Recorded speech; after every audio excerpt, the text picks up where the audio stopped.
Megastar Chiranjeevi గారు 70వ పడిలోకి అడుగుపెట్టారు కదా. ఆ సందర్భంగా జరిగిన వేడుకలు, ఆయన చుట్టూ ఉన్న ఆ ఉత్సాహం, ముఖ్యంగా ఆయన కొత్త సినిమా, ఆ ప్రతిష్టాత్మక చిత్రం విశ్వంభర గురించి వచ్చిన వార్తలు, వీటన్నిటినీ కొంచెం లోతుగా చూద్దాం. మన దగ్గరున్న సమాచారం బట్టి చూస్తే ఇది ఊరికే ఒక యాక్టర్ బర్త్డేలా లేదు, ఏదో తెలుగు సినిమా ఇండస్ట్రీలో ఒక పెద్ద ఘట్టంలా అనిపిస్తోంది. మీరు చెప్పింది కరెక్ట్, నిజమే.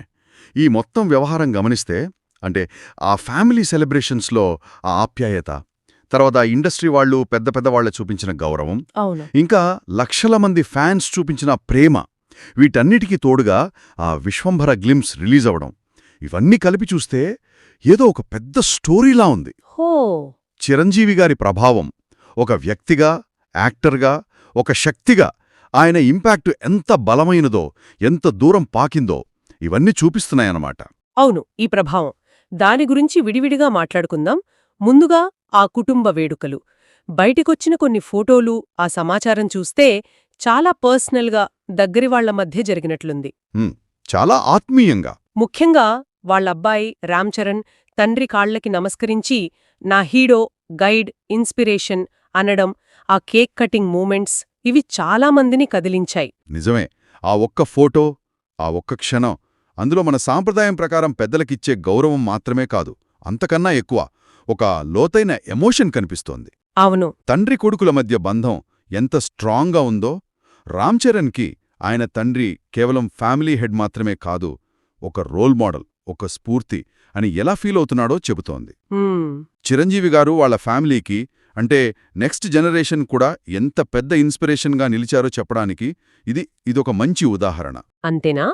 ఆ పర్సనల్ మూమెంట్స్ని, అంటే ఆ కాళ్లకి మొక్కడాలు లాంటివి సోషల్ మీడియాలో పెట్టడం వెనుక ఆ నిర్ణయం కూడా కొంచెం ఆలోచించాల్సిన విషయమే.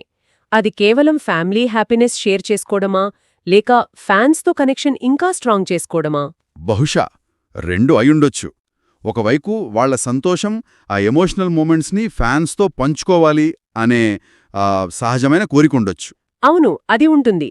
ఇంకోవైపు ఆ మెగాస్టార్ ఇమేజ్ ఉంది కదా, దాని వెనుక ఉన్న మామూలు మనిషిని, ఆ ప్రేమగా ఉండే ఫ్యామిలీ రిలేషన్స్ని చూపించడం ద్వారా ఫ్యాన్స్కి ఇంకాస్త, అంటే మానవీయంగా దగ్గరవ్వాలనే ఆలోచన కూడా ఉండి ఉండొచ్చు. అంటే కొంచెం ఆ ఇమేజ్ గోడను తగ్గించే ప్రయత్నంలాగానా? ఒక రకంగా అలాగే అనిపిస్తోంది. ఇది ఆయన్ని మెగాస్టార్ అనే ఆ స్టాటస్ నుంచి కాస్త మనలో ఒకరిగా, ఒక మంచి ఫాదర్గా, ఫ్యామిలీ మ్యాన్గా చూపిస్తోంది. ఫ్యాన్స్కి ఇది బాగా నచ్చుతుంది కూడా. కరెక్ట్. సరే, ఇక ఫ్యామిలీ నుంచి ఇండస్ట్రీ వైపు వద్దాం. ఈ బర్త్డేకి వచ్చిన రెస్పాన్స్ అబ్బా మామూలుగా లేదు. పవన్ కళ్యాణ్ గారు, అల్లు అర్జున్ గారి దగ్గర్నుంచి వెంకటేష్ గారు, రవితేజ గారు, మహేష్ బాబు, ఎన్టీఆర్, ఎంతమంది డైరెక్టర్లు, ప్రొడ్యూసర్లు, టెక్నీషియన్స్, ఆల్మోస్ట్ మొత్తం ఇండస్ట్రీ విష్ చేసింది. అవును, అది చాలా ఇంపార్టెంట్ పాయింట్. ఇది ఊరికే ఫార్మాలిటీ కోసం చెప్పే హ్యాపీ బర్త్డే మెసేజ్లు కాదు. కాదు కదా? కాదు. ప్రతి మెసేజ్లోనూ ఒక రకమైన ఆప్యాయత, రెస్పెక్ట్ కనిపించాయి. ముఖ్యంగా పవన్ కళ్యాణ్ గారు వాళ్ళ అన్నయ్య గురించి రాసిన ఆ పెద్ద పోస్ట్ చాలా ఎమోషనల్గా ఉంది. అవును, అది చూశాను. దానికి చిరంజీవి గారి రెస్పాన్స్, వాళ్ళిద్దరి చిన్నప్పటి రేర్ ఫొటోస్ షేర్ చేయడం, ఇది కేవలం అన్నదమ్ముల బంధమని కాకుండా వాళ్ళిద్దరి జర్నీని ఫాలో అయ్యే లక్షల మంది ఫ్యాన్స్కి ఒక స్పెషల్ గిఫ్ట్ లాంటిది. అంటే ఈ రెస్పాన్స్ వెనుక పర్సనల్ రిలేషన్స్తో పాటు ప్రొఫెషనల్ రెస్పెక్ట్ కూడా చాలా స్ట్రాంగ్గా ఉంది అంటారా? ఇన్ని సంవత్సరాలుగా ఇండస్ట్రీలో ఆయన తన ప్లేస్ని ఎలా నిలబెట్టుకున్నారు, ఇది చూపిస్తుందా? అసలు సందేహం లేదు. ఆయనతో పనిచేసిన వాళ్ల నుండి ఇప్పటి యంగ్ యాక్టర్స్ వరకు అందరూ ఆయన్ని గౌరవించడం చూస్తుంటే ఆయన ఇండస్ట్రీలో ఒక పెద్దన్నలాంటి పాత్ర ఎలా పోషించారో అర్థమవుతోంది. ఆయన కేవలం యాక్టర్గానే కాదు, చాలామందికి గైడ్గా, అవసరమైనప్పుడు సపోర్టుగా నిలబడిన వ్యక్తిగా పేరు తెచ్చుకున్నారు. ఇదంతా ఆయన ఇన్ని సంవత్సరాల్లో సంపాదించుకున్న పేరు, గుడ్విల్. నిజమే. అంతేకాదు, వేరువేరు జనరేషన్స్ యాక్టర్స్తో, డైరెక్టర్స్తో ఆయనకున్న మంచి సంబంధాలు, అవి కూడా ఆయన స్పెషాలిటీని చెబుతాయి. ఇది నిజంగా గొప్ప విషయం. ఇండస్ట్రీలో ఇంత రెస్పెక్ట్, ఆదరణ అంటే మామూలు విషయం కాదు. సరే, ఇక అసలు మ్యాటర్కి వద్దాం. ఫ్యాన్స్కి బర్త్డే గిఫ్ట్గా వచ్చిన విశ్వంభర గ్లిమ్స్, అది రిలీజ్ అయినప్పటినుండి సోషల్ మీడియాలో, వెబ్సైట్లలో ఒకటే చర్చ. అవును. ఎక్స్పెక్టేషన్స్ అయితే ఆకాశాన్నంటాయి. అసలు ఏంటి ఆ గ్లింప్స్ స్పెషాలిటీ? ఆ గ్లింప్స్, ఆ డ్యూరేషన్ తక్కువే అయినా అది క్రియేట్ చేసిన బస్ మాత్రం చాలా పెద్దది. మనకున్న ఇన్ఫర్మేషన్ ప్రకారం ఇదొక సోషియో ఫ్యాంటసీ లేదా ఫ్యాంటసీ యాక్షన్ జానర్ సినిమా. హో, ఫ్యాంటసీనా? అవును. ఆ రిలీజ్ అయిన కొన్ని సెకండ్ల విజువల్స్లోనే ఒక గ్రాండ్యూర్, ఒక గొప్పదనం కనిపించాయి. ఆ సెట్ డిజైన్ గానీ, విజువల్ ఎఫెక్ట్స్ యూసేజ్ గానీ, బ్యాక్గ్రౌండ్ స్కోర్ ఇవన్నీ కలిపి ఒక ఎపిక్ ఫీల్నిచ్చాయి. కేవలం స్టార్డమ్ మీదే కాకుండా కథకి, టెక్నాలజీకి ఇంపార్టెన్స్ ఇస్తున్నారని ఒక సిగ్నల్ ఇచ్చింది ఆ గ్లింప్స్. ఇక్కడ నాకు డౌట్ వస్తోంది. 70 ఏళ్ల వయసులో జనరల్గా యాక్టర్సు కొంచెం సాఫ్ట్ రోల్స్, మెచ్యూర్డ్ రోల్స్ వైపు చూస్తారు కదా. కానీ చిరంజీవి గారు ఫ్యాంటసీ యాక్షన్ అంటే ఫిజికల్గా, టెక్నికల్గా చాలా డిమాండింగ్ జానర్ ఇది. దీన్ని ఎంచుకోవడం వెనక కారణమేమై ఉంటుంది? ఇది కొంచెం రిస్క్ అనిపించట్లేదా? ఖచ్చితంగా. ఇది రిస్కుతో కూడుకున్న నిర్ణయమే, సాహసమే. కాని దీన్ని ఇంకోలా కూడా చూడొచ్చు. ఇది చిరంజీవి గారిలో ఆ ఫైటింగ్ స్పిరిట్కి, ఆయనలోని యాక్టర్కి ఏజ్ అనేది ఒక నంబర్ మాత్రమే అని చెప్పడానికి నిదర్శనం. అవును. ఆయనకి బాగా తెలుసు తన ఫ్యాన్స్ తన నుంచి ఏం ఆశిస్తారో, తనని స్క్రీన్ మీద ఎలా చూడాలనుకుంటారో. ఆ ఫ్యాంటసీ జానర్కి, ముఖ్యంగా తెలుగు ఆడియన్స్కి చిరంజీవి గారికి ఒక స్పెషల్ కనెక్షన్ ఉంది. జగదేక వీరుడు అతిలోక సుందరి గుర్తొస్తుంది కదా. ఎగ్జాక్ట్లీ, ఆ సినిమా గుర్తొస్తోంది. బహుశా ఆ రేంజ్ ఎక్స్పీరియన్స్ని మళ్లీ ఇవ్వాలనే ప్రయత్నం కావచ్చుది. అంటే జగదేక వీరుడు లాంటి ఒక మ్యాజికల్ ఎక్స్పీరియన్స్ని రీక్రియేట్ చేసే ప్రయత్నమంటారా? ఆ గ్లిమ్స్లో అలాంటి హింట్స్ ఏమైనా ఉన్నాయా?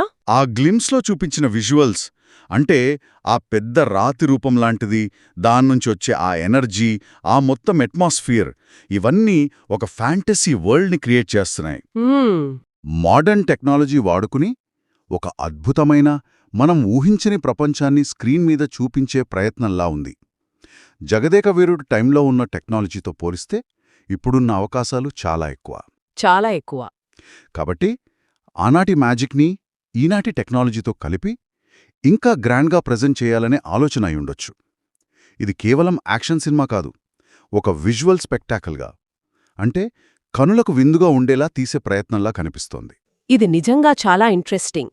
అంటే ఈ సినిమాతో ఆయన తన స్టార్డమ్ని మళ్లీ ప్రూవ్ చేసుకోవడమే కాదు, తెలుగు సినిమా స్టాండర్డ్స్ని కూడా పెంచే ప్రయత్నం చేస్తున్నారని అనుకోవచ్చా? ఆ సూచనలే కనిపిస్తున్నాయి. ఈ ప్రాజెక్ట్ వెనుకున్న production house, UV creations, director Vashishta, ఆ బడ్జెట్ అంచనాలు, ఇవన్నీ చూస్తుంటే ఇది కేవలం తెలుగు సినిమాగానే కాకుండా పాన్ ఇండియా లేదా ఇంటర్నేషనల్ లెవెల్ని టార్గెట్ చేసినట్టు అనిపిస్తోంది. 70 ఏళ్ల వయసులో కూడా ఒక యాక్టర్ ఇంత పెద్ద బాధ్యత తీసుకోవటం, ఇండస్ట్రీని ముందుకు తీసుకెళ్లే ప్రయత్నం చేయటం నిజంగా అభినందించాలి. ఇది ఆయన కాన్ఫిడెన్స్కి, సినిమా మీద ఆయనకున్న ప్యాషన్కి నిదర్శనం. ఏజ్ జస్ట్ ఎ నంబర్ అనైన ప్రూవ్ చేస్తున్నారు. అవును. వయసుతో పని లేకుండా ఆయనలో ఆ ఎనర్జీ, ఆ ఉత్సాహం చూస్తే ఆశ్చర్యమేస్తుంది. మరి ఈ birthday celebrations, Vishwambhara announcement, industry response ఇవన్నీ కలిపి చూస్తే చిరంజీవి అనే వ్యక్తి ఇండియన్ సినిమాలో, ఎస్పెషలీ తెలుగు సినిమాకి ఒక చెరుగుబోని ముద్ర వేశారు. ఒక ఎండ్యూరింగ్ ఐకాన్, అంటే శాశ్వత చిహ్నం అని మరోసారి క్లియర్గా తెలుస్తోంది కదా. ఇందులో ఏమాత్రం సందేహం లేదు. 40 ఏళ్లకు పైగా టాప్ హీరోగా ఉండటమనేది అది చాలా పెద్ద విషయం. మామూలు విషయం కాదు. ఎన్నో జనరేషన్స్ మారాయి, ఆడియన్స్ టేస్ట్లు మారాయి, సినిమా తీసే పద్ధతులు మారిపోయాయి. కానీ చిరంజీవి గారు తన స్టార్డమ్ని కాపాడుకున్నారు. ప్రతి జనరేషన్తో కనెక్ట్ అవ్వగలిగారు. దీనికి కారణం ఊరికే ఆయన యాక్టింగో, డాన్సో మాత్రమే కాదు. మరింకేంటి, ఆయన ఇంత పెద్ద ఐకాన్ అవడానికి కారణాలు ఏమై ఉంటాయి? మీరిందాక సాంస్కృతిక శక్తి అన్నారు. దాని గురించి కొంచెం చెప్తారా? సాంస్కృతిక శక్తి అంటే ఆయన ఇంపాక్ట్ కేవలం బాక్సాఫీస్ కరెక్షన్స్కే పరిమితం కాలేదు. ఆయన డాన్స్, అది బ్రేక్ డాన్స్ అయినా, ఫోక్ స్టెప్స్ అయినా ఒక ట్రెండ్ సెటర్. అవును, అది నిజం. కొన్ని జనరేషన్స్ ఆయన స్టెప్పుల్ని ఇమిటేట్ చేశాయి, ఆరాధించాయి. ఆయన style, hair styles, dressing sense కూడా ఎంతో మంది యూత్ని ఇన్ఫ్లుయెన్స్ చేశాయి. సినిమాల్లో ఆయన క్యారెక్టర్స్, ఆయన చెప్పిన డైలాగ్స్ అవి మామూలు జనాల మాటల్లో కలిసిపోయాయి. సొసైటీలో అన్యాయాన్ని ప్రశ్నించే పాత్రలు, మిడిల్ క్లాస్ కుర్రాడి ఆశలు చూపించే పాత్రలు, ఇవన్నీ ఆయన్ని జనాలకి చాలా దగ్గర చేశాయి. అంటే కేవలం ఎంటర్టైన్మెంట్ మాత్రమే కాదు, ఒక జనరేషన్ ఆలోచనల్ని, వాళ్ల ఎక్స్పెక్టేషన్స్ని కూడా ప్రభావితం చేశారంటారా? ఒక రకంగా చెప్పాలంటే అవును, ఆయన సినిమాలు చాలాసార్లు సోషల్ ఇష్యూస్ని టచ్ చేశాయి. అలాగే ఆయన స్థాపించిన బ్లడ్ బ్యాంక్, ఐ బ్యాంక్ ఇలాంటి సర్వీస్ యాక్టివిటీస్ ఆయనలో సోషల్ రెస్పాన్సిబిలిటీని చూపించాయి. అవును, అవి చాలా పెద్ద విషయం.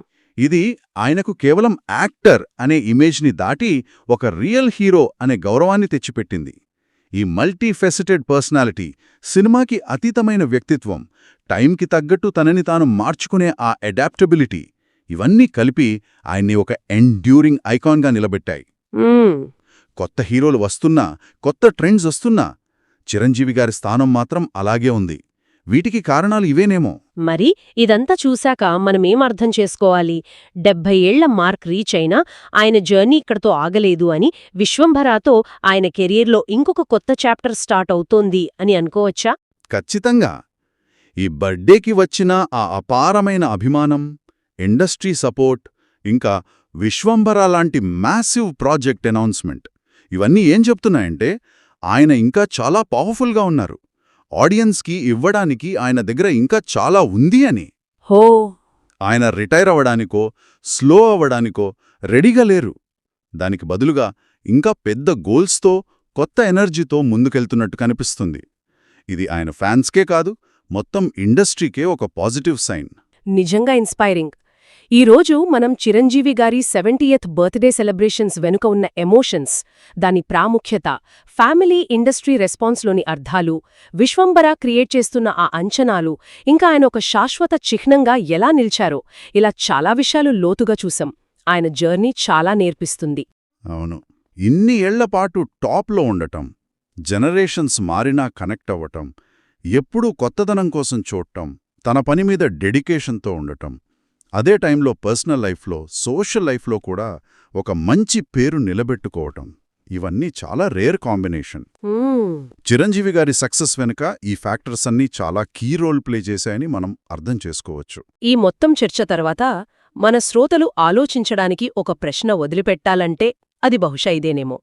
కాలంతో పాటు తమ విలువను నిలుపుకుంటూ, తరతరాలను ఇన్ఫ్లుయెన్స్ చేస్తూ ఒక లెజెండ్గా, ఒక ఐకాన్గా మారడానికి అసలు సీక్రెట్ ఏంటి? ఆ స్పెషల్ ఇంగ్రీడియంట్ ఏమై ఉంటుంది? ఇది నిజంగా ఆలోచించాల్సిన ప్రశ్న. దానికి ఒకే ఆన్సర్ ఉండకపోవచ్చేమో, కాని కొన్ని ముఖ్యమైన విషయాలుండొచ్చు. ఎప్పుడూ నేర్చుకోవాలనే తపన, మార్పుని ధైర్యంగా యాక్సెప్ట్ చేయడం, చేసే పనిమీద విపరీతమైన ప్రేమ, డెడికేషన్, ఆడియన్స్తో నిజాయితీగా, స్ట్రాంగ్గా కనెక్ట్ అవ్వగలగడం, ఇంకా ముఖ్యంగా సక్సెస్ని, ఫెయిల్యూర్ని ఒకేలా తీసుకుని ముందుకు వెళ్లే ఆ మెంటల్ స్ట్రెంగ్త్. చిరంజీవి గారి జర్నీలో ఈ లక్షణాలన్నీ మనకు కల్పిస్తాయి. ఈ పాయింట్స్ మీద ఇంకా లోతుగా ఎవరికి వాళ్ళు ఆలోచించుకోవచ్చు.